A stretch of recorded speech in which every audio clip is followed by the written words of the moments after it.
If you are excited about Deuce Vaughn, the running back, are you also excited about Deuce Vaughn, the wide receiver? We'll talk about him working at a new position.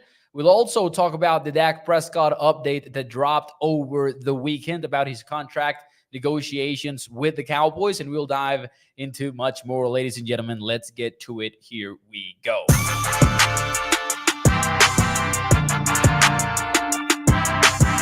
What is up, everybody, and welcome into A to Z Sports Dallas Primetime. I am your host, Mauricio Rodriguez, streaming with you live every Sunday and Thursday night at 8 p.m. Central, and catching up with you guys in between Monday, Tuesday, and Wednesday with quick-hitting videos. Welcome, everyone, on a Sunday night, and we are only a couple of days away from Dallas Cowboys mandatory minicamp.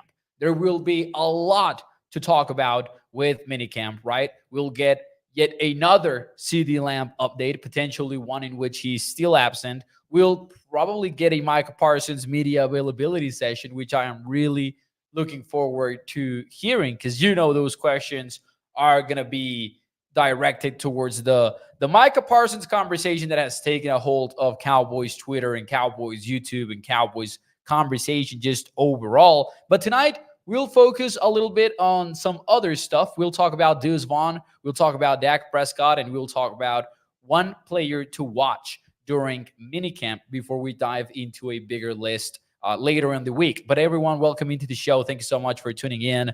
We've got Katharina in the chat. We've got Gregory. Who else do we have around here? We've got Joe Gonzalez.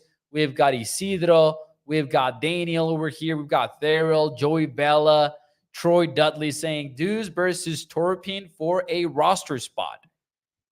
That's a way to start this conversation. That is definitely a good way to start this conversation. But man, I want to dive into that first by reading to you or telling you what Deuce Vaughn had to say in a recent media availability session, so you are all caught up in case you haven't. So it turns out that Deuce Vaughn, going into his second year in the NFL after a rookie year in which he struggled a little bit, specifically in pass pro, and ended up being inactive for a good chunk of the season, recording only 7 official games played by the end of it. Deuce Vaughn is now working with the wide receivers a little bit. And my question from me to you is that something or nothing? Let me know in the chat, what do you make of that? We learned about it when Deuce Vaughn was asked about him working with the receivers, and Deuce even revealed that day by day, someday they'll come in, the coaches, and they'll be like, you're with the receivers today. This is what Vaughn told reporters this Thursday. Today was one of those days, talking about last Thursday, for myself, every single day is trying to get 1% better. Then he added that just from a value aspect, being able to do a multitude of things and just getting my game and finding the way to be on the field to contribute is the biggest thing for myself. And it turns out this is something that's been on the minds of the Cowboys since last year when the season ended, something that he talked about with offensive coordinator Brian Schottenheimer. And I quote, just a little bit about getting with that slot, getting with Brandon Cooks, getting with a guy that plays out there, and just learning a little bit more about it, because it's one of the things that I did in college and I love to do. And he talked about watching Cole Beasley, for example, as inspiration because of the size, right? He talked about watching what he did from a IQ perspective, from an awareness perspective, route running, to make up for the size element of it. Deuce Vaughn working out with the wide receivers makes me a little bit hesitant, one, to buy into the hype. And I'll explain what I mean in a moment here. But I also kind of love it. I love that Deuce Vaughn is getting that work in, because we saw him be a very efficient pass catcher at Kansas State. We know he's got that playmaking spark, right? He's got that little magic where I could totally see him yuking somebody and just getting those yards after the catch. He will not be the super physical wide receiver, right? And I do believe you'll need to get him some easy grabs because of the catch radius element to Deuce Vaughn. Obviously, he's a very small target, so chances are he's going to be limited in the kind of routes that he can run. But I am all for the idea of getting him out there catching footballs, because the way that the Cowboys are throwing the football, they're seeing more and more split field coverages. They're seeing more of the quarter stuff. And a good way to counter that is what with a running back that is able to attack them underneath with the choice routes, with all of that. So I am excited about Deuce Vaughn. I'm also a little bit hesitant, though, because I don't want to fall into the Tony Pollard working as a slot wide receiver trap under Kellen Moore. Did you remember that? Obviously, the Cowboys said they were only experimenting back then, but we spent a full offseason just being super excited at the prospect of seeing Tony Pollard in a role that resembled more of what he did when he was at Memphis, only to find out that it never was a thing, honestly, during the regular season. So I don't want to go down that rabbit hole and be like, oh, Deuce Vaughn is going to be working as a legit wide receiver in 2024, because I don't think that's what this is at all. It's just a little bit of an opportunity to show off his hands, his playmaking skills, and maybe an opportunity to get him involved in those unique ways when the season starts. Now, let me say hi very quickly here in the chat. Catherine said it's something. It is not nothing, right? This is something. And I will agree to that. That will also be my answer. I don't think it's huge, but this is important as well.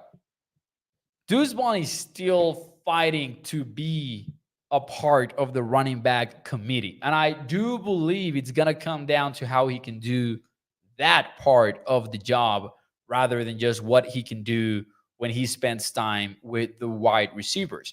Catching the ball and being a playmaker in the passing game can be the one thing that really differentiates him from the committee, but maybe not enough to keep him on that roster, right? He's got to be an efficient runner first, and then everything else will only be the cherry on top. But he's got to be one of the 4 top guys in that running back room running the ball. I do believe one of the big things for Deuce Vaughn remains holding his own in pass protection. And I've talked about this a lot on the show, right? I've mentioned the fact that when he struggled in pass pro as a rookie, it was not only about his size, it was about his vision, his awareness of what was going on and where he had to go, right? We saw some looks where the Cowboys were in max protect and there were some inside rushers going to Dak Prescott, particularly in that Patriots game. And Deuce Vaughn, for some reason, is working outside when it sure looks like he's got to be dealing with those inside rushers. And it was more about that with Deuce Vaughn back in 2023. And I think that kind of got him benched a little bit. That game and then the 49ers loss, it was like, okay, we're going to play it cool with Deuce Vaughn. He's going to be inactive for a good while. But I think that's kind of like a good thing for Deuce in the sense that it wasn't the Cowboys being underwhelmed by what he could do with his size. It was just, you got to go back to the classroom and get better in that sense. That's how I interpret it, at least. I will say a lot of the blown up running plays from Deuce Vaughn, you look at them and a lot of it falls in the offensive line. A lot of that falls in the scheme. So I still have faith in the playmaking Deuce Vaughn that could make big plays for the Cowboys moving forward. But it's definitely someone that is going to come in and have a particular role, not necessarily going to be one of the top 2 running backs of the team, even though that would be probably like the best case scenario. That would be pretty interesting to see anyways. Now, Isidro says, is Deuce making this move or a move to make the running back room? Because him working on the slot could work. I think it's a nice differentiator, right? I do think as a pass catcher, best case scenario, he could be like the real, I don't want to say gadget player, but more role player. Not a gadget, role player, right? Where the Cowboys could maybe get on some empty looks, where you can have Deuce Vaughn out there catching the ball, but also having him motion to the backfield again or motion from the backfield to the line of scrimmage. They could get creative with number 42, honestly. They could get creative with it. Now, again, this is one of those things that I think might get overhyped moving forward the rest of the offseason, because I don't view this as Deuce spending 50% of the time with the wide receivers or as a wide receiver. I just see the Cowboys trying to experiment and develop that particular aspect of Deuce's game.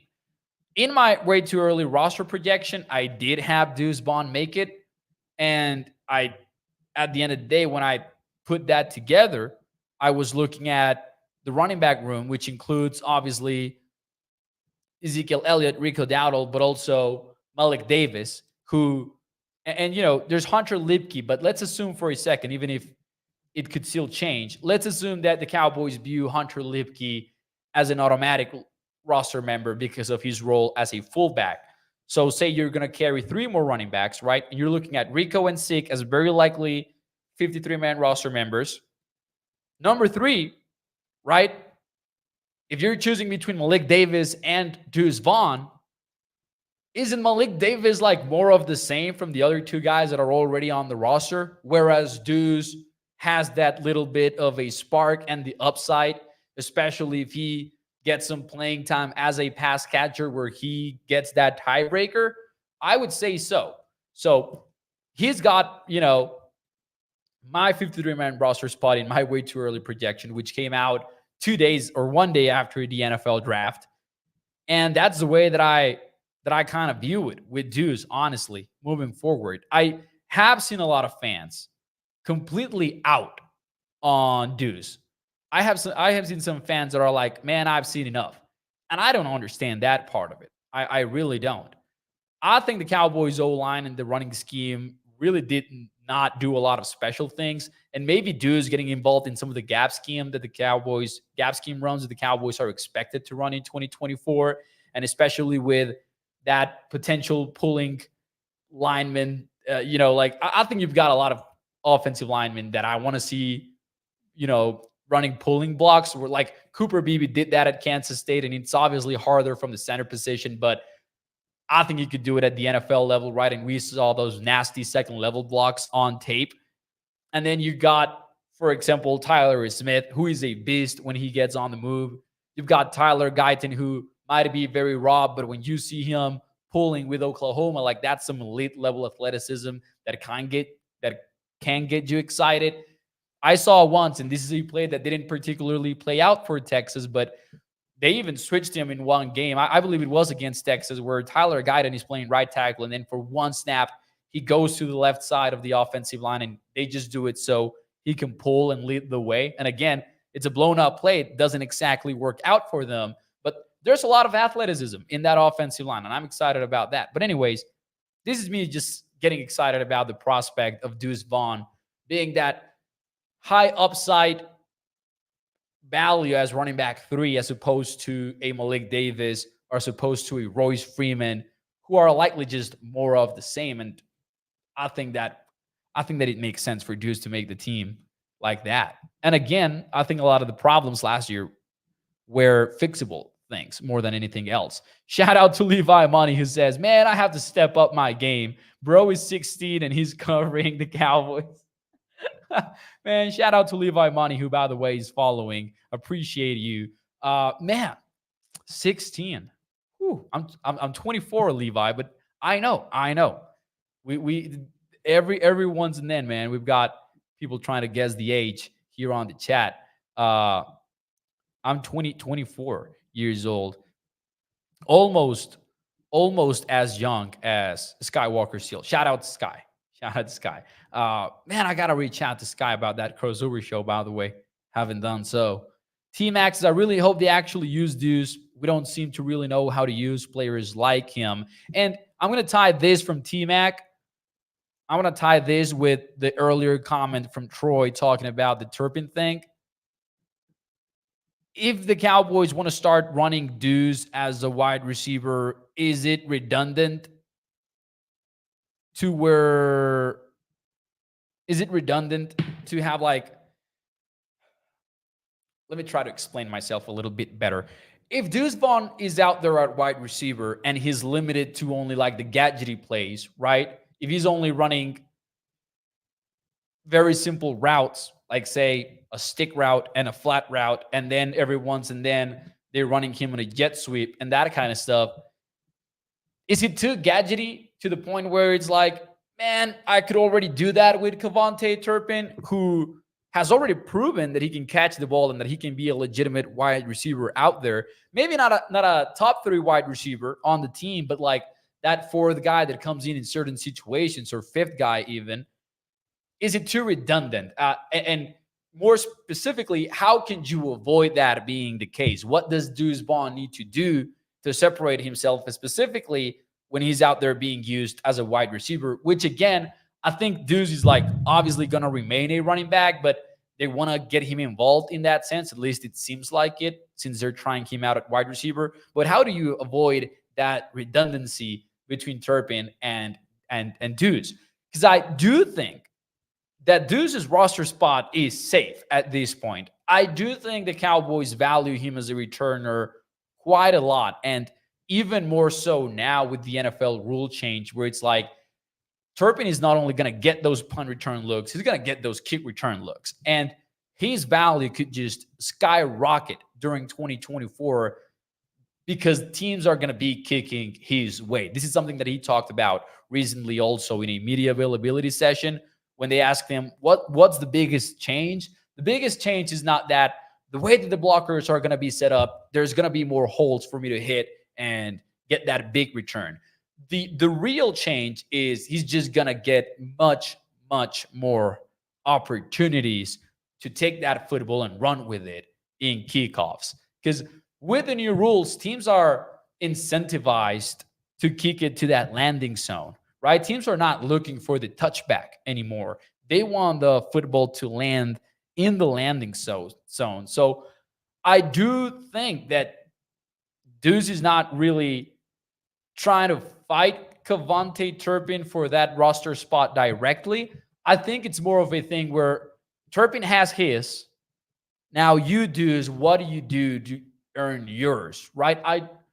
Last year, I did get a little bit into that storyline where it was like, okay, could Deuce take away Turpin's spot? But at this point, I think I've seen enough from Turpin on offense as well to be like, okay, I think he's got it down. I think Turpin has his roster spot. It's his to lose. Deuce is fighting for another roster spot. I think he's fighting Royce Freeman. I think he's fighting Malik Davis. I think he's fighting those guys more than anything else. And honestly, maybe himself, right? Because he is projected to be on the roster by a lot of people. So there is that aspect of it, which I'm really intrigued by.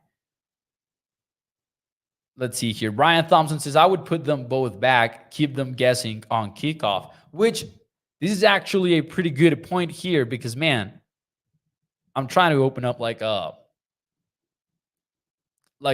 quick diagram because I know there are some diagrams out there of how teams are going to line up.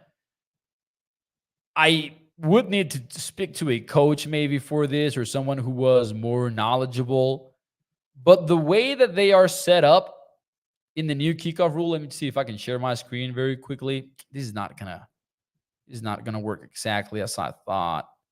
But the way that I understand it, where it's like, yeah, let me show you this very quickly. Oh man, I wish I could find a better picture. Give me a second, and I'll try to explain myself a little bit better. But here's what I'm thinking. With the new rules, it might make more sense to have two guys back there every single time. Whereas with the traditional kickoff, a lot of times you were good with just one guy. You know? Let me try to find it very quickly, like a good diagram of this. Because the way that they're set up now, you are like that landing zone is there's a lot of ground for only one guy to be there. You know what I'm saying? So the landing zone runs from the 20-yard line to the 0-yard line, and everyone else is on the setup zone, which is between the 30, like they're over there on the 35-yard line, you know? I didn't find the right diagram, man. I wanted to find a diagram that I had in mind, but for some reason, I just cannot get to it. All right, here we go. All right, let me show you this. Now we're talking. Sorry about that technical delay. I'm going to grab this from Ari Mayrup's tweet. So you've got from the 20 to the 10, that's a landing zone. And the kicking team is incentivized to kick it there. There's no way you're going to have just the one guy there, right? Because the guys on the setup zone, they are 10 yards away. They're between the 35 and the 30-yard line.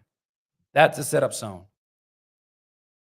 It feels to me that it's and teams are gonna be allowed to only have one player in the landing zone, but they can have up to two players in the landing zone. That makes much more sense to me because otherwise, teams are gonna try to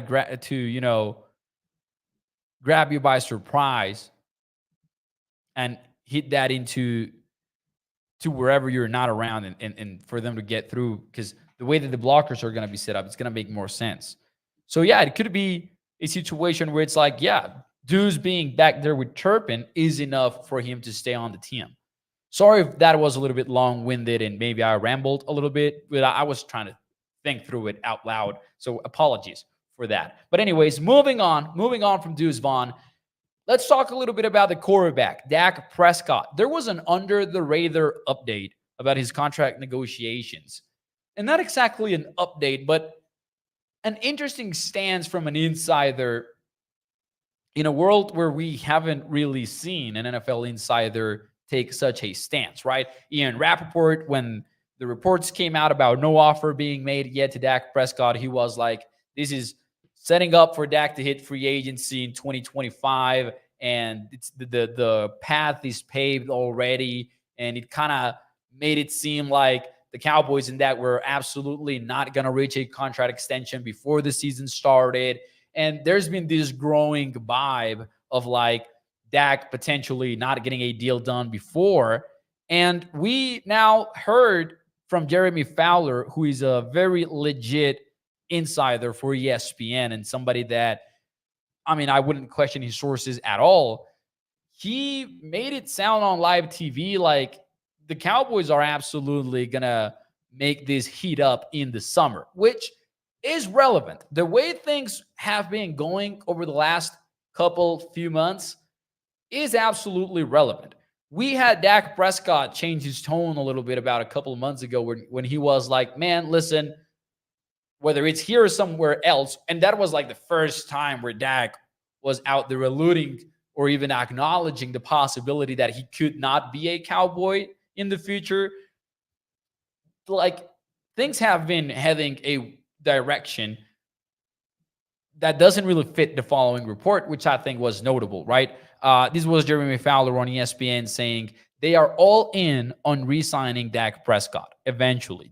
They just haven't shown it yet, but behind the scenes, they made it clear that they don't want Prescott to hit free agency in 2025, which should have been obvious all along, by the way. But anyways, back to the quote.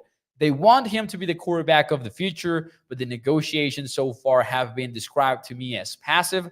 So sometime this summer, they're going to have to ramp up the heat a little bit, come with a strong offer, and get the ball going. They have made it clear they are going to do that. They're just slow playing it a little bit. You have some other quarterbacks camps like Trevor Lawrence in Jacksonville, Tua in Miami. Will probably get something done at some point, short of setting the stage for themselves.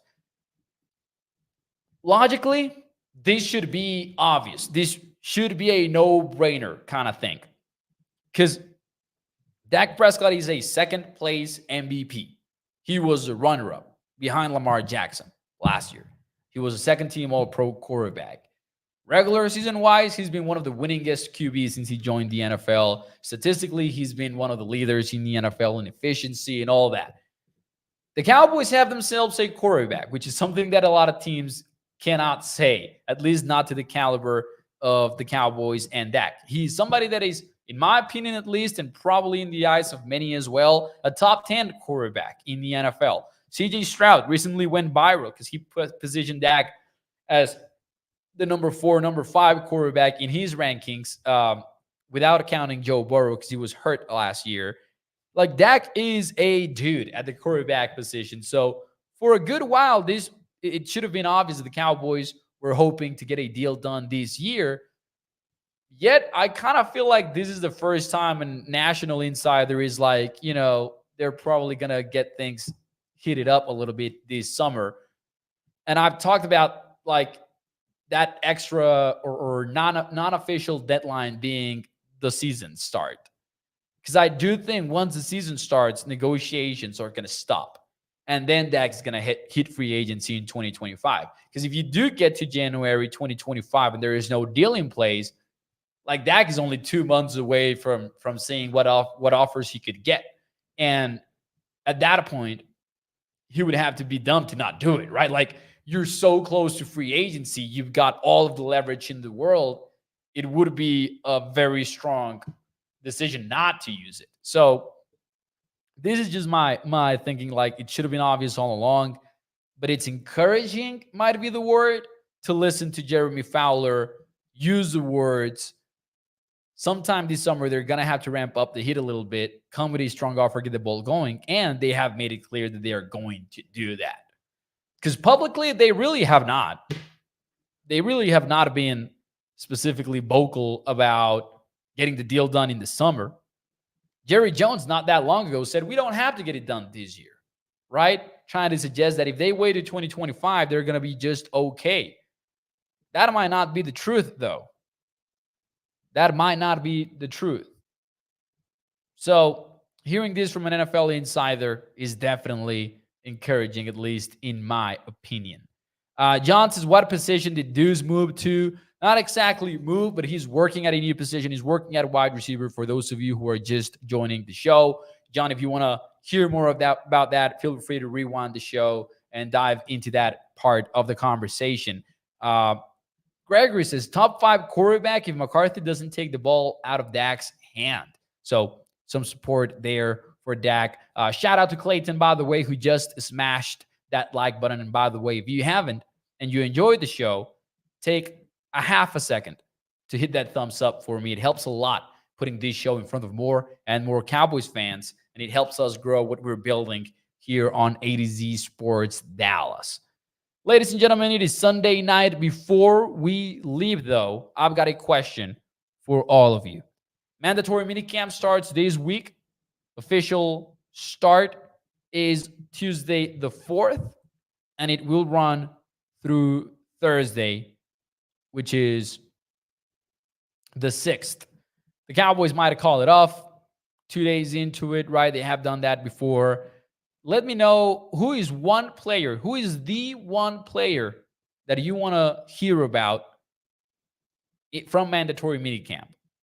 Who is that one guy that you absolutely want to hear more about?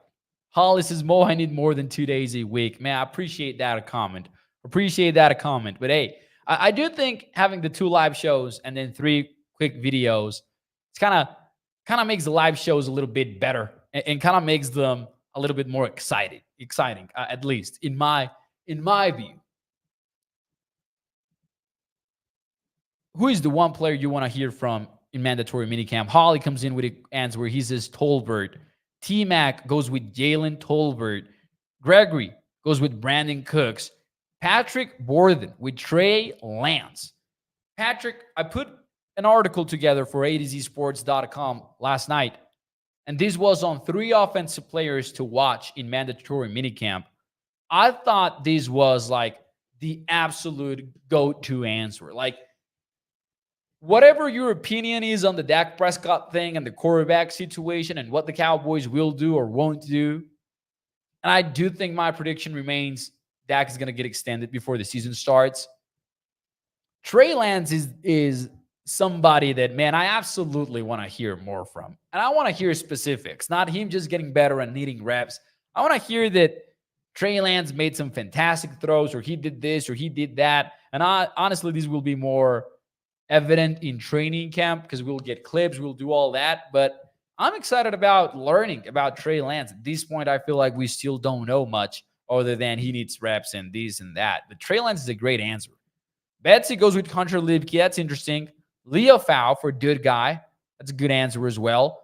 David Jolly says rookie offensive line picks. Brian Thompson building off of that. It goes with Cooper Beebe. Cooper Beebe is on my list that I just mentioned for A to Z Sports. Obviously, we're not going to see him blocking, right? Because there's no live contact yet. There's no pads. There's nothing of that sort. But I want to hear more about what's the exact way they're splitting up the reps, basically, in minicamp. Is Cooper Beebe out there with the first team with Brock Hoffman, or is he or like is Dakota Shepley, who we've heard has had center reps, is he getting work with the first team as well, or is it just second team? I want to find out like what the rotation at center he's looking at like right now. Troy goes with the wild card. He says David Durden, second-year wide receiver, former UDFA that many people thought had a chance at the roster in 2023. The hype never really fully materialized, though, during camp and the preseason. What could a second-year version of Durden look like? I like that answer. That's a good one. Gilberto says, Trey has to do it with the pads on it, live action, not during the underwear Olympics, a.k.a. OTAs. Man, look at that. No longer are the underwear Olympics the combine. Now it's OTAs as well. Man. Katharina says, I want to see all of the draft players, Mo. Shout out to Jeff Clark, who is joining the show. Training camp battles are going to be lit, says Isidro. I cannot wait to dive into those, man. I cannot wait because there's so many of them for starting roles, and then there's so many of them for like wide receiver 4. There's a good competition for linebacker too that I expect between Overshown and Damon Clark. Like all of that is going to be so fun to watch. So fun to watch. But anyways, ladies and gentlemen, we will be back tomorrow night with more content. Remember, streaming with you live Sunday and Thursday, 8 p.m. Central. Catching up with you guys in between with quick hitting videos Monday, Tuesday, and Wednesday. Have a good one, ladies and gentlemen. Have a good rest of your Sunday night, and I'll see you tomorrow. Bye-bye.